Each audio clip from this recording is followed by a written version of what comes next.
ఒక రకంగా ఉంది. మీకు వినిపిస్తుందా క్లియర్గా? మీకు మీకు మీకు వినిపిస్తుంది కదా? చూద్దాం. మీకు వినిపిస్తుంది? ఏమొస్తుంది? ఓ సూపర్గా వినిపిస్తుందా? చాలా సూపర్. అయితే ఫస్ట్ చిరంజీవి గారు మీ అందరితో మాట్లాడే ముందు లాస్ట్కి మాట్లాడిపిద్దాం చిరంజీవి గారిని. ఓ ఓ ఓ ఓ ఫస్ట్ ఆఫ్ ఆల్ చిరంజీవి గారు, we all love you. And అరే చిరంజీవి గారికి పద్మవిభూషణ్ వచ్చింది, అందరూ వేసుకోండి ఫస్ట్ ఆఫ్ ఆల్. మీకు తెలుసా అసలు ఇండిపెండెన్స్ వచ్చినప్పటి నుంచి ఇండియాలో ఒక 300 మందికి వచ్చింది పద్మవిభూషణ్. అంత రేర్ అవార్డ్ అది. అది చిరంజీవి గారికి మన తెలుగు స్టేట్స్ నుంచి వచ్చింది. మనం అందరం చాలా గర్వంగా ఫీల్ అవుతున్నాము. సో చిరంజీవి గారికి చప్పట్లు అందరికి. First of all let's celebrate. Thank you Vijay. ఇప్పుడు చిరంజీవి గారు, నేను క్వశ్చన్లకు వచ్చేస్తా. నాకు చాలా డౌట్లు ఉన్నాయి. ఫస్ట్ ఆఫ్ ఆల్ అంటే నేను మీ ఏవి చూస్తున్నప్పుడు మా అందరికీ మీ జర్నీ తెలుసు. ఆ జర్నీ చూసినప్పుడల్లా మళ్ళీ లోపల ఎమోషన్ కలుగుతుంటుంది. ఇప్పుడు నేను ఈరోజు ఇక్కడ ఉంటానని నేను ఎప్పుడు అనుకోలేదు. ఫర్ ఎగ్జాంపుల్ మా నాన్న మిమ్మల్ని ఫస్ట్ టైం షేర్ చేసినప్పుడు మా నాన్న కన్నీళ్ళు వచ్చేసినాయి. ఎందుకంటే మిమ్మల్ని స్క్రీన్ మీద చూసి ప్రేమించి అదొక ఎమోషన్. ఎస్పెషలీ ఆ టైమ్స్లో అదొక విపరీతమైన ఎమోషన్. అలాంటిది మా కొడుకు వల్ల నేను చిరంజీవి గారితో స్టేజ్ మీద ఉన్నా, నన్ను కౌగిలించుకుంటున్నారు అన్నది ఇంటికి వచ్చిన తర్వాత కూర్చొని మాట్లాడుకునే ఎన్నో రోజుల మొన్నటి వరకు కూడా మాట్లాడుకునే ఇన్సిడెంట్ అది. అంత స్ట్రాంగ్ ఎమోషన్. సో నాకు తెలియదు, మా నాన్నకు తెలియదు మేము ఈరోజు ఇక్కడ ఉంటామని. మీరు ఎప్పుడన్నా ఊహించారా ఈరోజు మీరు మెగాస్టార్ చిరంజీవి అవుతారని? మీకు ఈ పద్మభూషణ్, పద్మవిభూషణ్, ఇంత గుర్తింపు, ఇంత ప్రేమ అవుతారని మీరు యంగ్ ఉన్నప్పుడు ఎలా ఆలోచించేవారు? ఎప్పుడన్నా ఊహించారా? ఇది నా ఫస్ట్ డౌట్. ఆ ఊహ ఒకే రోజు మొదలవలేదు. నా ఇంట్రెస్ట్ నేను అలా పెంచి పోషించుకుంటూ వెళ్ళే తరుణంలో నాకు కొన్ని విజువల్స్ అనేది నాకు కనపడుతూ ఉండేవి, ఊహించుకుంటుండేవాడిని. దానికి కారణం బహుశా నాకు చిన్నప్పుడు ఏర్పడిన చిన్న తారసపడినటువంటి చిన్న ఇన్సిడెంట్స్. నేను 10th క్లాస్లోను డిగ్రీల్లోనూ డ్రామాలు వేసినప్పుడు, కాలేజీ బెస్ట్ యాక్టర్ వచ్చినప్పుడు, స్కూల్ బెస్ట్ యాక్టర్ వచ్చినప్పుడు నేను నడుచుకుంటూ వెళ్తుంటే అందరూ ఇతనే ఆ సినిమాలో ఆ కథలు అవి ఆ నాటికలో చేసింది అది అని అందరూ పొగుడుతుంటే మొత్తం చాలా గర్వంగా ఉండేది. అది రుచి మరిగే నేను ఆ రకంగా నా మైండ్ సెట్ లేదా ఒక బీజం లాంటిది నాకు ఆ క్షణానే పడింది అనుకుంటాను నేను నటుడు అవ్వాలని. ఒక నటుడైతే ఇంతమంది అటెన్షన్ ఉంటుందా? మన కాలేజీ ఫస్ట్ వచ్చినా సరే ఇంతమంది మన ఇంకా చూడరే, అలాంటిది నటుడు అయితే సెలబ్రిటీ అయితే ఇంత ఇదిగా ఉంటుందా అన్నది అక్కడి నుంచి దాన్ని నర్చర్ చేసుకుంటూ పెంచి పోషించుకుంటూ అలా వచ్చిన అవకాశాలను సద్వినియోగం చేసుకుంటూ ఆల్వేస్ నా దృష్టి ఏంటంటే నేను ఎదురు నడుచుకుంటూ వెళ్తుంటే కొన్ని 100 మంది 1000 మంది నన్ను చూస్తారు, చూడాలి అంటూ అలా day after day, year after year పెరుగుతూ వచ్చినమాట వాస్తవం. సినిమాల్లోనే రాణించాలి, సినిమాల్లోనే ఉండాలి అంటూ నా ఇష్టదైవమైన ఆ ఆంజనేయ స్వామిని నేను స్మరించుకుంటూ, ఆయనతో సంభాషించుకుంటూ, ఆయనతోటి బేరసారాలు ఆడుతూ, నువ్వు నన్ను ఆ పొజిషన్ తీసుకెళ్తే నేను నీ కోసం ఈ త్యాగాలు చేస్తాను, నీ కోసం ఇంత క్రమశిక్షణతో ఉంటాను, నన్ను ఆ పొజిషన్ తీసుకువెళ్ళు అంటూ నిరంతరం ఆయనతో ఇంటరాక్ట్ అవుతూనే వచ్చేవాడిని. దేవుడు అనేవాడు ఉన్నాడా లేడా అనే దాని గురించి కానీ, దేవుని నమ్మకం అనేది పక్కన పెడితే, దేవుడు అనేది నథింగ్ బట్ ఈ ప్రకృతి. దేవుడు is nothing but our inner consciousness, అంతరాత్మగా నువ్వు ఏదైతే ఫీడ్ చేస్తావో, ఏదైతే సో చేసుకుంటూ నర్చర్ చేస్తూ నీళ్లు పోసుకుంటూ పెంచి పోషించుకుంటావో, one day you have to attain that, you have to reach that goal. అదే ఈరోజు జరిగింది. ఇప్పుడు మీరు కాబట్టి నీకు షార్ట్ ఆన్సర్ ఎస్, ఊహించారు, ఈ పొజిషన్ రావాలని ఊహించారు, అందుకే వచ్చారు. మీరు ఓకే స్కూల్లో నటించారు, ఆ ప్రేమ మీకు నచ్చింది, ఈ పొజిషన్ సినిమా మీకు ప్రేమ, సినిమాలో ఈ పొజిషన్కి రావాలనుకున్నారు, ఊహించారు. కానీ ఫస్ట్ టైం ఆ డెసిషన్ మీరు తీసుకొని మీ అమ్మా నాన్న వాళ్ళతోనూ చెప్పింటారు కదా, ఇప్పుడు ఊరు నుంచి సిటీకి రావాలి, నా కెరియర్ ఇదనుకుంటున్నాను అన్నప్పుడు మీ ఫ్యామిలీ వాళ్ళు ఎలా రియాక్ట్ అయ్యారు దానికి? నా అదృష్టం కొద్దీ మా నాన్నగారికి కూడా చిన్న సినిమా పిచ్చి ఉంది. అందుకని ఆయన అందులో రాణించలేకపోయారు. కానీ కొడుకు వెళ్తానంటే ఆయనకి ఇష్టమే. కానీ ఏమో అక్కడ పరిస్థితులు ఎలా ఉంటాయో, ప్రతికూల పరిస్థితులు ఏముంటాయో, తను రాణించగలడా లేదా అన్నది నాకున్నంత నమ్మకం నాన్నగారికి లేక సంశయించారు. లేదు నాన్న, నేను ఖచ్చితంగా వెళ్తాను, అది ఇది నువ్వు జస్ట్ పంపించు అని అంటే, సరే నాన్న అయితే వెళ్ళు, ఇన్స్టిట్యూట్ చేరతానన్నావు కాబట్టి, టెక్నికల్గా నేను నేర్చుకుని వస్తున్నావు అంటున్నావు కాబట్టి I will appreciate and welcome it. But only thing is, ఒకవేళ రాణించలేకపోతే ICAW చేరు, నైట్ కాలేజెస్, అదేనా టైం వేస్ట్ లేకుండా ఉంటుందంటే ఆయన కోసం చేరేది తప్ప నేను అందులో డౌట్ ఉండి అటు కాకపోతే ఇటు అనే డౌట్ నాకు లేదు. అందుకని ఆయన కోసం చేరాను. 6 నెలల్లో ICWA ఆపేశాను. ఇదే కంటిన్యూ చేసి వచ్చాను ఫిల్మ్ ఇన్స్టిట్యూట్. ఫిల్మ్ ఇన్స్టిట్యూట్లో ఉండగానే మొదటి సినిమా, ఆ తర్వాత రెండో సినిమా, ఆ సినిమా ఫినిష్ అవ్వకుండా మూడో సినిమా, అట్లా వరుసగా వచ్చినాయి విజయాలు. I proudly I can say, నాకు భగవంతుడు ఆఫీసులకి ఫోటోలు తీసుకెళ్ళి, సార్ ఇది నా ఫోటో సార్, నేను యాక్ట్ చేస్తాను సార్ అని చెప్పే ఒక పరిస్థితి నాకు కల్పించలేదు. అది చాలా గర్వంగా ఫీల్ అవుతాను. ఆ భగవంతుడు, ఆ ఆల్మైటీ నాకు ఇచ్చేటువంటి ఒక ప్రైడ్గా ఫీల్ అవుతాను. నేను ఎవరికి ఎక్కడికి ఏ ఆఫీస్కి వెళ్ళలేదు నేను. ఆ ఫస్ట్ సినిమా మీకు ఎట్లా వచ్చింది సార్? అది కూడా కాకతాళీయం. అంటే ఇది చాలామంది తెలిసేమో అనుకుంటున్నాను. నేను మళ్ళీ మళ్ళీ చెప్పరా వద్దా, ఆపేద్దామా? సరే చెప్తాను అయితే. ఓకే, నేను ఇన్స్టిట్యూట్ చేరుతున్నాను 78 మేకి నా ఫిలిం ఇన్స్టిట్యూట్ కోర్స్ అయిపోతుంది 1978కి. 77 ఇనీషియల్గా అంటే జనవరి ఆ ప్రాంతంలో నా స్నేహితుడు సుధాకర్ అని వాడు మంచి అవకాశం వచ్చింది. కానీ పునాది రాళ్ళు అనే సినిమాలో 5గురిలో ఒక వేషం చేయాల్సి వచ్చింది. ఆ వేషం చేస్తే నా సినిమాలో నువ్వు చేయలేవు, వద్దు అని భారతీ రాజా గారు అన్నారు. నాకు వెళ్ళి వాళ్ళ దగ్గర నో చెప్పాలంటే భయంగా ఉంది, నువ్వు కొంచెం వస్తే కనుక నేను నో చెప్తాను, కొంచెం ఉంటుందంటే వాడికి భరోసాగా పదరా వెళదాం అని చెప్పి వెళ్ళాను. అండ్ వెళితే చేయంటే అదేట్లాగా సడన్గా మేము ఫిబ్రవరిలో పెట్టుకున్నాం షూటింగ్, రాజమండ్రిలో అన్ని సెట్ చేస్తున్నాం, రాకపోతే ఎట్లాగా అది దానికి లేదంటే నాకు గొప్ప అవకాశం వచ్చింది. కిழக்கே పోగు రైలు, తూర్పుకు వెళ్ళే రైలు అని ఆ సినిమా తమిళ్లో. అండ్ దానికి సరే ఏమైతే చేయడండి మావాడు, అనవసరం వాడు కెరీర్ పాడు చేయకండి, పదరా అని వచ్చాను. ఆగి ఒక నిమిషం, నువ్వు చేస్తావా అని. నేనా, నా ఫిల్మ్ ఇన్స్టిట్యూట్ మేక్ అవుతుంది, అప్పుడుగా నేను చేయకూడదు, ఇట్స్ కమిట్మెంట్ అని మ్యాండేట్ అన్నాను. ఆ తర్వాత 2వ రోజు వచ్చి నా ఇంటి ముందు కూర్చున్నారు వాళ్ళు. కాదు ఎవరు లేరు, నువ్వు చూస్తుంటే కొంచెం బాగున్నావు చెయ్యి అని చెప్పేసి. సరే మాకు కాలేజ్ ఇన్స్టిట్యూట్లో మాకు ఈ స్క్రీన్ టెస్ట్ల కోసంగా ఒక రోజు వెచ్చిస్తాం. సో మనం ఇది అవకాశం ఎందుకు తీసుకోకూడదనే ఉద్దేశంతో నేను సరే వస్తాను అన్నాను. అది ఫిబ్రవరి మంత్. ఫస్ట్ టైం రాజమండ్రిలో నా పేరు మార్చుకుని కెమెరా ముందు నిలబడింది ఆ సినిమా 74. ఆ సినిమా పూర్తి అవ్వలేదు, ఆ షూటింగ్ జరుగుతుండగానే అందులో నా యాక్టింగ్ చూసి కానీ, నా ఎంతూజాజం చూసి కానీ, అందులో ఉండే అసోసియేటు ప్రాణం ఖరీదు అనే సినిమా కూడా అసోసియేట్ అతను చెప్పాడు క్రాంతి కుమార్కి, సార్ ఇట్లా సినిమా చేస్తున్నాము, చూడండి మన క్యారెక్టర్ అంటే. ఆయన నన్ను పిలిచారు, బ్రహ్మాండంగా ఉంది, ఓకే రఫ్ అండ్ టఫ్గా ఉన్నాడు, మనకు కావాల్సిన క్యారెక్టర్కి పాలేరు క్యారెక్టర్కి బాగానే ఉంటాడు అని చెప్పి ఆ సినిమా షూటింగ్ జరుగుతుండగా బాపు గారు ఈ రాజమండ్రికి స్కౌటింగ్ వచ్చారు మనూరి పాండవుల సినిమాకి. ఆ సినిమా షూటింగ్లో నన్ను చూసి మనం అనుకునే క్యారెక్టర్కి, ఆ రఫ్ క్యారెక్టర్కి ఈ అబ్బాయి బాగుంటాడే అని వాళ్ళు బుక్ చేస్తారు. ఆ సినిమా చూస్తే బాలచంద్ర గారు మహానుభావుడు, గొప్ప డైరెక్టర్. ఇట్లాగా సినిమా తర్వాత వచ్చింది. ఇదంతా కూడా దైవ సంకల్పం. I bound to be here with this position. దీన్ని ఎలా నేను నిర్వచించను?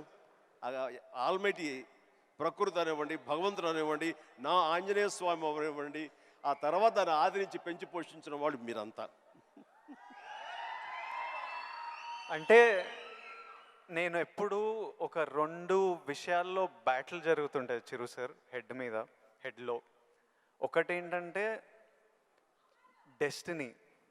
కొందరు ఏమంటారంటే రాసి పెట్టింది జరుగుతుంది, నీకు రాసి పెట్టుందిరా అనే ఆలోచన ఒకటి. ఇంకో నాకున్న ఆలోచన ఏంటంటే కంప్లీట్లీ నా డెస్టినీ నా చేతులు ఉంది, నాకు కావాల్సింది నేను గొడ్డు చాకిరి చేసి అది సంపాదించాలి, ఎవ్వరు మనకు చేసేటోళ్ళు లేరు, ఎవ్వరు చూసేటోళ్ళు లేరు, ఎట్లయినా మనం చేసి మనకు కావాల్సింది మనం సంపాదించుకోవాలన్నది.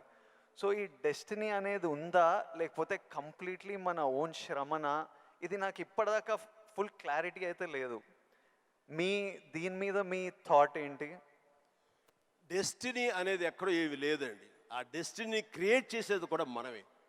మనం క్రియేట్ చేసుకోవాలి. నా పాత్ ఎలా ఉండాలి, దట్ ఈస్ మై డెస్టినేషన్, నా డెస్టినీ ఇది. దాన్ని అచీవ్ అవ్వాలంటే నేనే చేయాలి, అది రీచ్ అవ్వాలంటే నేనే కష్టపడాలి, అక్కడ రీచ్ అవ్వాలంటే నేనే పరిగెత్తాలి, నేనే నడవాలి, నేనే కష్టపడాలి అని మనం అనుకుంటుండగా మన పాత్ మనమే లేచి చేసుకుంటూ ముందుకు వెళ్ళాలి తప్ప ఎవరు రెడీమేడ్గా ఉండి జన్మజన్మల ముందు ఇలా రాసిపెట్టి ఉంటుందంటే ట్రాష్. నేను నమ్మను. మనం సాధించుకోవాలి. మన భవిష్యత్తుకి మనమే ఇంజనీర్స్, మన భవిష్యత్తుకి మనమే నిర్మాతలం. ఎస్, మనమే ఆ డెస్టినేషన్ అన్నది, ఆ డెస్టినీ అనేది మనమే ఏర్పాటు చేసుకోవాలి. మనం ఏర్పాటు చేసుకుంటేనే అక్కడ ఉంది అది. ఇంకోటి, ఇప్పుడు ఈరోజు నేను ఇక్కడ ఉన్నాను, 10 ఇయర్స్లో నేను ఎక్కడ ఉంటానో నాకు తెలియదు. అలాగే మీకు తెలుసు, మీకు విజువల్స్, నాకు కూడా నేను 20-25 ఉన్నప్పుడు నాకు కొన్ని విజువల్స్ కనిపించేటివి. ఇట్లా నేను నిలబడ్డ జనాలు, అరుపులు, ప్రేమ, సినిమా ఇట్లా నాకు కనిపిస్తుంటుంది. మీకు కూడా మీరు చెప్తున్నప్పుడు అది నేను కనెక్ట్ అయ్యా. అది ఆ విజువల్స్ కనిపించినా ఈరోజు నేను ఇక్కడ ఉంటా అని నాకు తెలియదు. 10 ఇయర్స్ తర్వాత ఎగ్జాక్ట్లీ లైఫ్ ఎలా ఉంటుందో మనకు తెలియదు. మీరు ఇంత జర్నీ చూశారు కాబట్టి మీకు ఆ విజువల్స్ కనిపించాయి, ఈరోజు ఇక్కడ ఉన్నారు. కానీ మధ్యలో స్ట్రెస్ తీసుకున్న రోజులు ఉండింటాయి, డౌట్ పడ్డ రోజులు ఉండింటాయి. ఇట్లాంటివి మీకు ఏం జరిగింది, దాన్ని ఎలా డీల్ చేశారు, మాకేమన్నా అడ్వైస్? ఎందుకంటే వీళ్ళందరికీ కూడా 5 ఇయర్స్లో ఎక్కడుంటారు, 10 ఇయర్స్లో ఎంత పెద్దగా అవుతారు, ఏం ప్రాబ్లమ్స్ వస్తాయో మనకు ఎవరికి తెలియదు. మన శ్రమ మనం చేయాలి 100%. బట్ ఇమోషనలీ, మెంటలీ, సైకలాజికలీ ఎలా ఉండాలో I think there is no better than this man and his journey. ఎవరి లైఫ్ కేక్ వాక్ కాదండి. అండ్ ఏది కూడా, దేనికి కూడా షార్ట్ కట్స్ లేవండి. చాలా హర్డిల్స్ ఉంటాయి, తర్వాత ఎగుడు దిగుళ్ళు ఉంటాయి, ఎత్తు పల్లాలు ఉంటాయి, జయాపజయాలు ఉంటాయి, ఎగ్జైట్మెంట్లు ఉంటాయి, డిప్రెషన్లు ఉంటాయి. ఇవన్నీ కూడా తట్టుకుని వచ్చిన వాడిని, అవన్నీ నాకు జరిగినాయి. ఒకే ఒక ఎగ్జాంపుల్గా చెప్పాలంటే, నా మైండ్ సెట్ ఎలా ఉండిందంటే, ఒక ఉదాహరణకి చెప్పేస్తాను. న్యాయం కావాలనే సినిమా, శారద గారు ఆఫ్టర్ లాంగ్ గ్యాప్ రీఎంట్రీ, ఆవిడ ఒక డిఫెన్స్ లాయర్, నా తరపున కొంగర జగ్గయ్య గారు ఒక డిఫెన్స్ లాయర్, రాధిక ఒక దాంట్లో ఉంది, క్రాంతి కుమార్ గారు పైన క్రేన్లో ఉండి ఆయన కొంచెం ఆపరేట్ చేస్తారు, though is a producer. And 300-400 మంది, ఇప్పుడు ఇక్కడ ఎంతమంది ఉన్నారు ఈ హాల్లో అంతమంది జూనియర్ ఆర్టిస్ట్ తోటి ఉంది. అది లాస్ట్ వర్డిక్ట్ ఆ న్యాయం కావాలి సినిమాకి. సో అందరూ రెడీగా ఉన్నారు, నేను బయట ఉన్నాను. అసిస్టెంట్ డైరెక్టర్ వచ్చి పిలిచిన తర్వాత గబగ వచ్చేస్తే నా బోన్లో నేను నుంచున్నాను. అందరూ ముందు ఆయన, ఏంటంటే మేము కూడా పిలవాలా, వచ్చి ఇక్కడ పడి ఉండారా మీరు, ఏంటంట అప్పుడే సూపర్ స్టార్ అనుకుంటున్నారు మీరేమన్నా, ఉండండి, ఇది పెద్ద పెద్ద యాక్టర్లు లేరా, జగ్గయ్య గారు, శారద గారు అనేసరికి ఒక్కసారి గుండె పిండేసెట్ అయింది విజయ్. ఇందులో నా తప్పే ఉంది, బయటే ఉన్నాను, ఫ్లోర్ బయట, వాళ్ళు పిలిచారు, వచ్చాను, కూర్చున్నాను, ఎదురు తప్పేంటి, ఎందుకు అలా అరుస్తాడు, పైగా క్రెయిన్ పైన ఉండేసరికి ఆయన అరుపులు అందరికీ వినపడుతున్నాయి. అలాగనే కామ్ అయిపోయాను. ఆ రోజు మధ్యాహ్నం భోజనం చేయబుద్ధి కాలేదు. సాయంత్రం ఇంటికి వెళ్ళిపోయిన తర్వాత నా ల్యాండ్ ఫోన్ వచ్చింది. నేనే క్రాంతి కుమార్ని మాట్లాడుతున్నాను. చెప్పండి సార్. ఏం లేదు, శారద జ్ఞాపక శక్తి లేకో ఏవో తెలియదు, ఫిల్మ్ తినేస్తుంది. అప్పట్లో కోట 400 లేదా 500 అడుగులు మాత్రమే ఇచ్చేవాళ్ళు రోజుకి.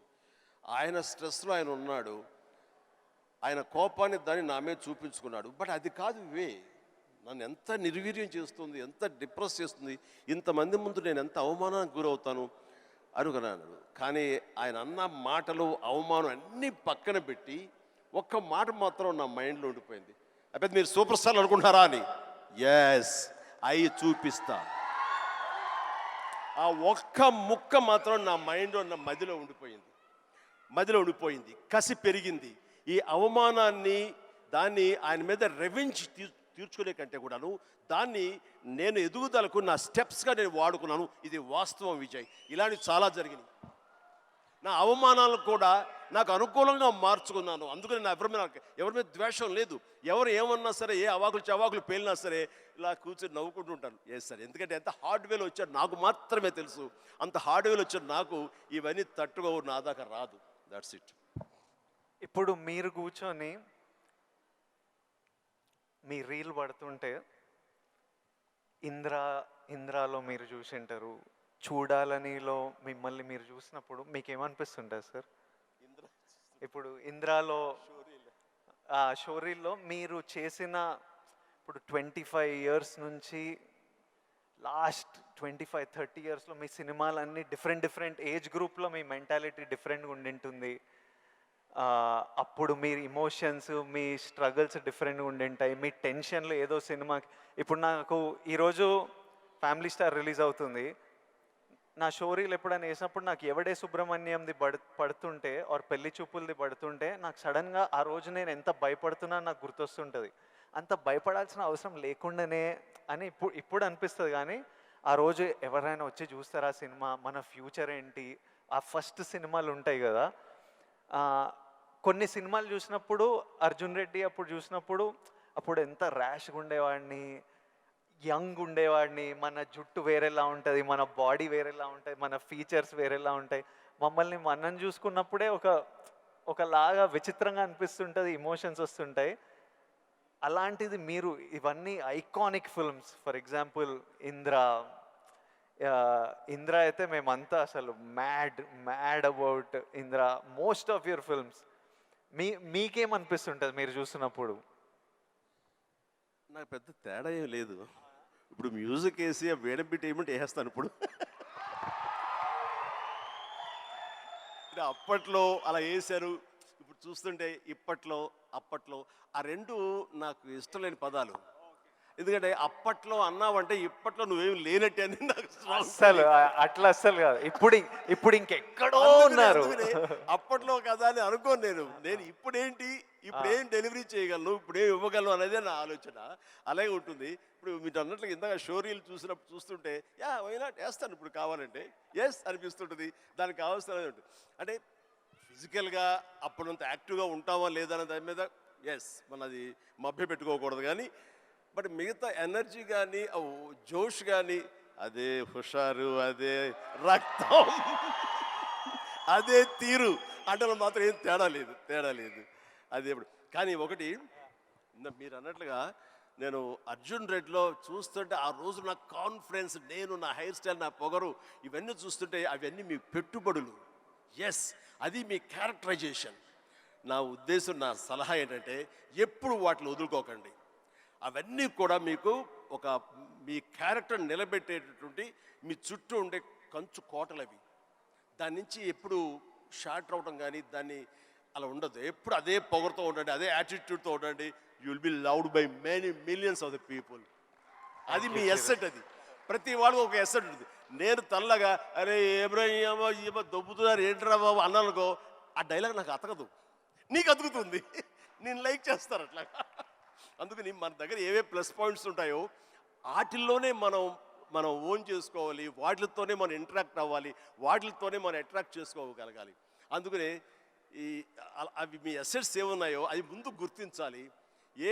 ఏ క్వాలిటీస్ అయితే ప్రజలు, ప్రేక్షకులు, ముఖ్యంగా మీ అమ్మాయిలు లైక్ చేస్తున్నారో దాన్ని మాత్రం వదులుకోవద్దు. Please do it. Thank you sir. ఇంకొకటి మన ఇన్ఫ్లుయెన్సర్స్ తరపున ఇప్పుడు మనం రిలీజ్కి ఎట్లా స్ట్రెస్, మొన్న చాలామందితో మాట్లాడుతుండే, మనం రిలీజ్కి ఎట్లా ఫీల్ అవుతామో, సినిమా మంచిగా ఆడాలి, మంచిగా ఆడకపోతే మనకు ఎనర్జీ పోతుంది కొన్ని రోజులు. వాళ్ళకు మనకి ఇయర్లీ 1-2 ఉంటే వాళ్ళు రోజు ఒక రీల్ పెడుతుంటారు, రోజు ఒక వీడియో పెడుతుంటారు, ఆర్ వీక్లీ పెడుతుంటారు. పెట్టిన ప్రతిసారి వాళ్ళకి ఆ రీల్ ఎంత రీచ్ అయింది, ఎంతమంది చూశారు, ఎన్ని లైక్లు వచ్చాయి, వీటి మీద చాలా స్ట్రెస్ పడుతుంటారు. మళ్ళీ మనకు క్రిటిసిజం వచ్చినట్టు వాళ్ళకి క్రిటిసిజం వస్తుంటుంది. సో నన్ను అడుగుతున్నారు, మీరు ఎలా డీల్ చేస్తారు ఈ క్రిటిసిజంతో? మనకు సినిమా నడవనప్పుడు ఇష్టం వచ్చినట్టు అందరు మాట్లాడుతుంటారు, అది పార్ట్ ఆఫ్ లైఫ్. వాళ్ళకి ఇంకా మీరు వచ్చినప్పుడు ఇది ఇంకోటి, మీరు వచ్చినప్పుడు ఇట్లా సోషల్ మీడియా ఇలాంటివి లేవు. అప్పుడు ఈరోజు క్రిటిసిజం, ట్రోలింగ్ ఇవన్నీ ఇట్లా అంటుంటాం. ఆ రోజు మీకేముండేవి ఆ టైంలో, అండ్ దాన్ని మీరు ఎలా డీల్ చేసేవారు? విజయ్, దీనికి కూడా నాకు జరిగిన ఒక సంఘటన చెప్తాను. గ్రోయింగ్ స్టేజ్లో సరిగ్గా మీరు అందరూ వినాలి.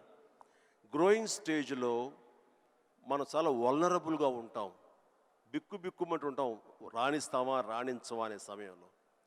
ఇలాంటి సమయంలో మనం ఎప్పుడు కూడాను పాజిటివ్ అట్మాస్ఫియర్ ఉన్న చోట మాత్రమే ఉండాలి. అది ఏర్పరచుకోవటం మన చేతుల్లో ఉంది. నేను ఇంకా సినిమాలు స్టార్ట్ అవ్వలేదు. పాండీ బజార్, టీ నగర్, మెడ్రాస్, అక్కడ ఒక ఏరియా ఉంటుంది. అక్కడ చాలామంది సరదాగా ఈవినింగ్ కబుర్లు చెప్పుకోవడానికి వస్తారు. వచ్చినప్పుడు వాళ్ళ దగ్గర నేను సరదాగా వెళ్తే ఒక ఫ్రెండ్ తీసుకెళ్ళాడు, రా సరదా కూర్చొని ఒక టీ తాగి వచ్చేద్దామని. ఏంట్రా మీ ఫ్రెండా, ఎవరు, ఏం పేరు? శివశంకర్ వరప్రసాద్ అండి. ఆహా, ఓకే. ఏంటి సినిమాలో వేషాలు వేద్దామనా? అవునండి. అబ్బో ఏ వేషాలు అంటే, అవకాశం ఉంటే హీరోగా చేద్దామని. రే ఇట్లారా, వీడు ఎంత అందంగా ఉన్నాడు చూడు, వాడు ఫోక్లోర్ ఫేస్, ఎంత చక్కటి ముక్కు, వాడికే దిక్కుద్ది వాడు లేదు, ఈయన హీరో అయిపోతాడట. అరే బాబు, మేమంతా అదే పరిస్థితిరా, చాలా చాలే అన్నాడు. ఎందుకు హుషారుగా వెళ్ళిన వాడిని తిరిగి ఎంతో నిస్సారంగా డల్ అయిపోయి రూమ్కి వచ్చాను. వచ్చిన వాడిని ఎందుకు వెళ్ళానా అక్కడికి అని, నేను ఏ వ్యక్తిత్వ వికాస్ పుస్తకాలు చదవలేదు, ఏ గురువులు లేరు, ఏ సద్గురువులు లేరు, నాకు ఎవ్వరూ లేరు. ఆ టైంలో నా ఆంజనేయ స్వామి నేను ఇంటరాక్ట్ అవుతాను, చేసుకుంటాను, నా బాధలు ఆయనతో చెప్తాను, ఆయన నాకు సమాధానం చెప్పినట్లుగా నాకు అనిపిస్తుంది, ఆ సూచనలు తీసుకుంటాను, తద్వారా అలాగే నేను వెళుతూ ఉంటాను. నేను ఎవరు వెళ్ళమన్నారు అక్కడికి? వాళ్ళందరూ దిక్కుమాలి అదోలు కదా, ఫ్రస్ట్రేటెడ్ పీపుల్. అక్కడికి వెళ్తే నీకు ఉత్సాహం వచ్చేస్తాను అనుకుంటావా? మన ఇద్దరం కూర్చున్నాం కదా, మన ఇద్దరం సరదాగా మాట్లాడుకుంటాం కదా, నేను ఎంకరేజ్ చేస్తున్నాను కదా, ఎవడెళ్ళమన్నాడు రా అని. అవును స్వామి, తప్పైపోయింది, నేను వెళ్ళకూడదు, చిచ్చి చాలు. ఆ క్షణం నుంచి, ఇది I'm talking about 1977 somewhere mid, ఆ రోజు నుంచి మళ్ళీ పాండీ బజార్ వైపు నేను వెళ్ళలేదు. మనం నెగిటివిటీ ఉన్న చోటకు వెళితే, మనం కన్సాలిడేట్ అవుతాం వెళితే కనుక మనం షాటర్ అయిపోతాం. దీనికి బెస్ట్ ఎగ్జాంపుల్ అందరికీ తెలిసేలాగా చెప్పాలంటే విజయ్, మనం స్లాబ్ వేస్తే ఆ రోజు వర్షం పడకూడదని అందరం కోరుకుంటాం, చాలామంది తెలుసు. వర్షం చుక్క ఒక్కటి పడితే ఆ రోజున మొత్తం స్లాబ్ అంతా మళ్ళీ వేయాల్సి వస్తుంది, మొత్తం నిరుపయోగం అయిపోతుంది. బట్ ఆరిన తర్వాత 2 days అయిన తర్వాత అదే నీరు క్యూరింగ్ కోసంగా మళ్ళీ వాడుకుంటుంటారు. అంటే ఇంట్లో మహిళలకు తెలియాలంటే పెరుగు తోడు పెడతామండి. ఆ పెరుగు తోడుకున్న సమయంలో ఒక చిన్న నిమ్మకాయో ఇంత ఉప్పు పడింది అనుకోండి, మొత్తం విరిగిపోతుంది. అదే తోడుకున్న తర్వాత అదే ఉప్పు, అదే నిమ్మకాయ పిండుకుంటే ఆ రుచే వేరు. నేను అలా అనుకుని నాకున్న ప్రతికూలాలని నా అనుకూలంగా నేను మార్చుకోవడం మూలంగా నాకు ఇంత మానసిక స్థైర్యం, మానసిక ధైర్యం వచ్చింది. నేను ఎప్పుడు అది అట్రిబ్యూట్ టు మై ఐడల్, నా భగవంతుడికి చూస్తుంటాను. ఈరోజు చాలామంది అనొచ్చు, లేకపోతే నేను నమ్ముతాను దాన్ని, దేవుడు అనేవాడు లేడు, దేవుడు అనేవాడు nothing but inner consciousness. But అది చిన్నపిల్లలకి చెప్పకూడదు, చిన్నపిల్లలకి చెప్తే కన్ఫ్యూజ్ అయిపోతారు.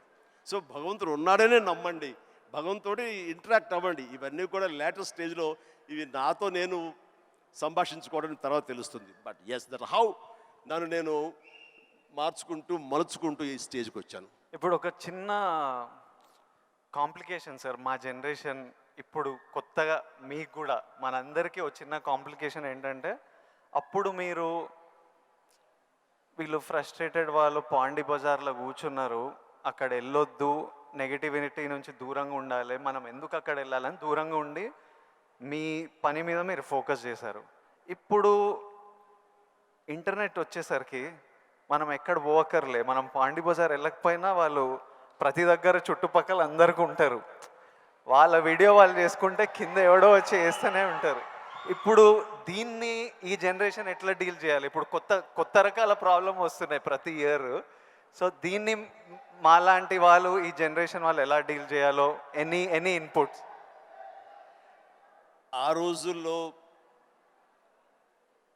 మాకు ఇలాంటి సోషల్ మీడియా ఇది లేక ఏదైనా సరే అంతర్మదనంలోంచి పుట్టుకొచ్చేటువంటి ఆ రిజల్ట్, ఆ నవనీతం అంటామో ఏమంటామో క్రీమ్ అంటామో అదే మమ్మల్ని ముందు నడిపిస్తుంది. కానీ ఈ రోజున ఎవరికి ఏ డౌట్ వచ్చినా ఏమొచ్చినా అబండెంట్ ఇన్ఫర్మేషన్ ఈరోజు మన చేతిలో దొరుకుతుంది. బట్ ఓన్లీ థింగ్ ఈజ్ నువ్వు దాన్ని పాజిటివ్ సైడ్ విష్ చేస్తున్నావా, నెగిటివిటీ సైడ్ విష్ చేస్తున్నావా?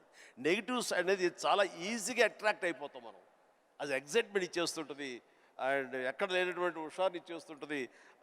అది అలా కాదు, ఇది హుషారు ఇవ్వకపోవచ్చు, బట్ ఇది జీవితాన్ని ఇస్తుంది. రెండిట్లో ఏది కావాలి నువ్వు కోరుకోవాలి. కోరుకుంటే రెండిటికి సంబంధించిన ఇన్ఫర్మేషన్ ఫుల్లెస్ట్గా నీ చేతిలో ఉంటుంది. ఎప్పుడు ఏ డౌట్ వచ్చా సరే ఇంకో గురువుని ఎవరు అడగక్కర్లేదు, జస్ట్ నీ ఫింగర్ టిప్స్లో నీకు ఉంటుంది. దీనికి మార్గం ఏంటి, ఎలా ఉండాలి ఏంటి అని చెప్పే గురువులు ఎంతోమంది ఉన్నారు. అందుకని నేను కూడా ఏం చేస్తుంటే జపనీస్గా వాళ్ళ సేయింగ్స్ కానివ్వండి, ఇలాంటివి కొన్ని ఉంటాయి. అవన్నీ నేను మధ్య మధ్యలో వస్తుంటే వాటిని ప్రిజర్వ్ చేసుకుంటుంటాను, అన్ని కంపెల్ చేసుకుంటూ తీరుగా ఉన్నప్పుడు వాటిని చూస్తూ ఉంటాను. అవి 1-2 సార్లు నేను ఓన్ చూసుకుంటుంటే నా క్యారెక్టర్ అది హెల్ప్ అవుతాయి అనుకుంటాను.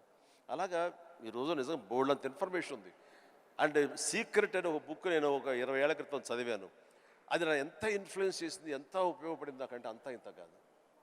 అట్లాగే డే టు డే లైఫ్లో నేను ఎలా ఉండాలి అంటంలో డోంట్ స్వెట్ స్మాల్ స్టఫ్ అనే ఒక బుక్ ఒకటి ఉంది. నేను పెద్ద రీడర్ ఏం కాను, బట్ ఎవరైనా సజెస్ట్ చేసిన అంటే ఈ బుక్ చదువుతుంటే ర్యాండమ్ ఒక పేజీ తీస్తే ఒక ఇన్ఫర్మేషన్ ఉంటుంది. అందులో ఎలా నడుచుకోవాలనే దాని మీద ఉంటుంది. మన పని వాళ్ళ మీద మనకు చాలా కోపం వచ్చేస్తుంది, మన వర్కర్స్ మీద.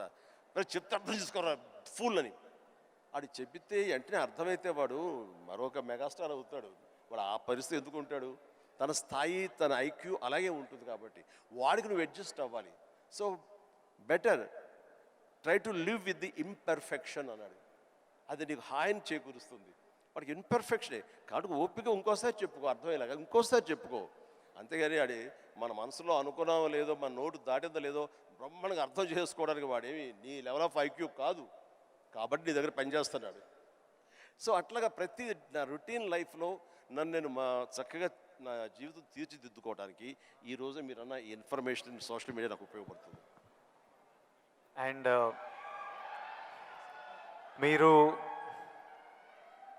మీరు మెగాస్టార్ అవ్వకముందు మీరు కూడా ఒక మిడిల్ క్లాస్ ఫ్యామిలీ నుంచి వచ్చారు. వీళ్ళంతా మీరు ఈ సక్సెస్ చూసే ముందు all of you have come from struggling families, wanting to change your life, wanting big dreams. We wanted to know, I personally wanted to know, మీకు మీ ఇప్పుడు mega star, mega family, huge family అందరికీ మీరు guiding light, founder, origins. ఇవన్నీ అవ్వకముందు మీకెవరు ఒక family star? మీ family star ఎవరు? Course మా నాన్నగారే నా ఫ్యామిలీ స్టార్. నాన్నగారు ఎవరికైనా సరే ఆయన ఫ్యామిలీని ఎలా చూసుకుంటారు అనేది నేను ఆయన దగ్గర నుంచి నేర్చుకున్నాను. నాకు మా ఫ్యామిలీ హీరో అయినా, నా ఫ్యామిలీ స్టార్ అయినా మా నాన్నగారే. మా అమ్మకు 5-6 మంది చెల్లెళ్ళు ఉండేవాళ్ళు. మా తాత చనిపోయారు, వీళ్ళ దిక్కులేని వాళ్ళు అయిపోయేవాళ్ళు. మా నాన్నగారికి అరాకొరా జీతం అయినా సరే ఆ జీతంలో వాళ్ళ మరదలను కూడా చేరదీసి అందరికీ పెళ్ళిళ్ళు చేసి వాళ్ళందరినీ తన బిడ్డలా చూసుకున్నారు. నాకు అనిపించింది ఫ్యామిలీ వాల్యూస్ కాపాడుకోవడానికి ఒక వ్యక్తి అనేవాడు నిర్ణయించుకుంటే వాళ్ళకి ఎలాంటి ఢోకా లేదు. అందుకనే నేను కూడా ఫ్యామిలీస్కి ఎంత విలువిస్తాను అనేది నేను సురేఖ కలిపి, ఫ్యామిలీ ఎంత ఎదిగినా ఎవరి ఫీల్డ్లో వాళ్ళ ఎంత హైట్స్కి వెళ్ళినా ఒక్కొక్క అకేషన్లో మనందరం కలిసిగా మనం ఉండాలి. ఆ 3-4 డేస్ మనం కలిసి ఉండటం మూలంగా మళ్ళీ ఉండే ఇన్హిబిషన్స్, భేషజాలు, చిన్న అరాకొర ఉండేటువంటి మిస్అండర్స్టాండింగ్స్ ఇవన్నీ కూడా సమసిపోయి మనం ఎంతో మళ్ళీ మన బాండింగ్ చాలా స్ట్రాంగ్గా ఉంటుంది. సో ఇదే విధంగా మనం వెళ్ళొచ్చు అంటాం. మొన్న ఈ మధ్య సంక్రాంతికి అలాగే కలిసాము. దానికి ఎన్ని నెలలు ఎఫర్ట్స్ ఉన్నాయో తర్వాత పక్కన పెట్టి, ఎందుకంటే అందరూ సెలబ్రిటీసే కాబట్టి. బట్ దాని రిజల్ట్ ఏంటి, అమెరికా మేము వెళ్ళినప్పుడు ఏమంటే ఆ ఫోటో చూస్తుంటే ఇంత బిజీ పీపుల్ ఇలా కలిసి సంక్రాంతి బాగా స్పెండ్ చేస్తున్నారే, మనం ఇలాగే ఉంటాము, మనం కూడా అనుకుని కలవచ్చు కదా, ఎందుకు కలవు అనేది ఆ ఫోటో మాకు ఎంత ఇన్ఫ్లుయెన్స్ చేస్తుంది.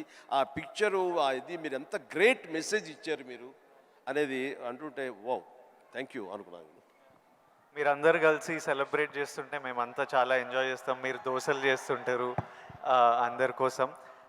మీరు మీరు ఎలాంటి సినిమాలు చూడ్డానికి ఇష్టపడతారు Chiru sir? What films do you enjoy watching?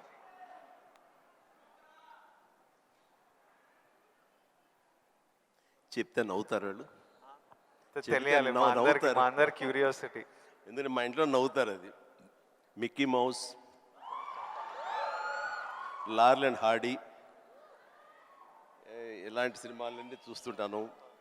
And ఇది మన ఇలాంటి సినిమాలన్నీ కామెడీ సినిమాలు చూస్తుంటాను. సినిమాలుగా చూస్తే జాకీ చాన్ సినిమాలు చూస్తుంటాను, ఆ యాక్షన్ హై ప్యాక్డ్. ఇంకొంచెం బెటర్ సినిమాలు అంటే ఇప్పుడు టాప్ గన్ అని మొన్న వచ్చింది కదా, టామ్ క్రూజ్, ఇలా చూస్తుంటాను.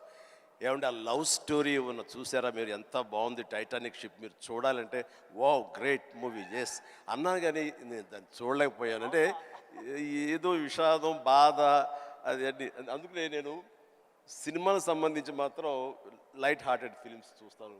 అందుకని నాకు మా గ్రాండ్ డాటర్స్తో మాత్రం మంచి మ్యాచ్ అవుతుంటుంది. అందుకని వాళ్ళు ఎంతసేపటికి కోకో మిలన్ ఇలాంటివి కొన్ని చూస్తూ ఉంటారు. నేను కూడా వాళ్ళతో కూర్చొని అలా చూస్తూ ఉంటాను. వాళ్ళు వెళ్ళిపోతారు కానీ ఇంకా అలా చూస్తూనే ఉంటాను. ఏమండి ఆపేయండి వెళ్ళిపోయాడు, అవునా కదా బాగానే ఉందని. అంటే ఆ మిక్కీ మౌస్ వాటిలో ఉండే టైమింగ్ అని అది కానీ ఆ క్రియేటివిటీ చాలా ఇంట్రెస్టింగ్ ఉంటుంది. అలా చూస్తూ ఉంటాం, అందుకనే నవ్వుకుంటారు ఎవరైనా సరే. And one last question sir. మన లైఫ్, ఐ నో పర్సనలీ నా లైఫ్ చాలా మారిపోయింది లాస్ట్ 10 yearsలో. మీ లైఫ్ ఎంతో మారిపోయి ఉంటుంది ఫ్రమ్ మీరు స్టార్ట్ అయినప్పటి నుంచి ఈ రోజుకి. కానీ నాకు ఇంకా నా హెడ్లో ఇంకా ఆ పిల్లోడిని, ఎందుకంటే నేను 25 years వరకు ఒక లైఫ్ చూశాను, ఇప్పుడు 34.